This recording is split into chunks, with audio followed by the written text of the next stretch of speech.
রাতভর গ্রামে হানা। সাকরাইলের দক্ষিণদারিয়া ও গদাধরা এলাকায় রামলালের দাপাদাপি। রামলালের তাণ্ডবে লন্ডভন্ড রোয়া জমি। সাকরাইলে রাতভর দাতাল হাতির দাপট। খাবারের সন্ধানে লোকালয়ে হানা দাতাল হাতির। সদ্য রোয়া চাষের জমি লন্ডভন্ড করে দিল রামলাল নামে পরিচিত একটি দাতাল হাতি। মঙ্গলবার রাতভর সাকরাইল দক্ষিণদারিয়া ও গড়ধরা এলাকায় চলে তার তাণ্ডব। আতঙ্কিত গ্রামবাসীরা রাতেই রাস্তায় নেমে পড়েন। চাষের জমিতে ঢুকে পড়ে তছনছ করে ফেলে শাকসবজি ও ধান চাষের অংশ। ভোর হতেই দাতালটি পৌঁছে যায় ডাহিচক ও চুনপাড়া এলাকায়। বুধবার সকালেও তার উপস্থিতি টের পেয়ে আতঙ্কিত হয়ে পড়ে এলাকাবাসীরা। স্থানীয়দের অভিযোগ, প্রায় প্রতিদিনই হাতির আগমন ঘটছে এই অঞ্চলে।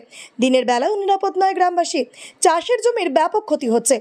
প্রশাসনের পক্ষ থেকে বন দপ্তরকে অবগত করা হয়েছে। বনকর্মীরা হাতিটির ফের জঙ্গলের দিকে ফেরানোর চেষ্টা করছে।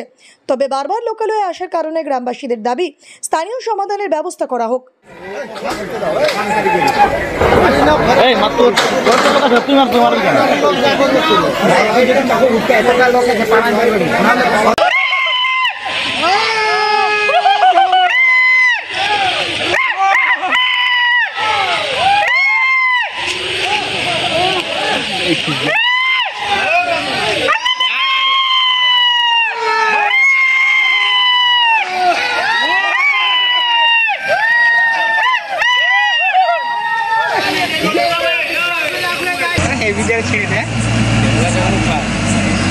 मार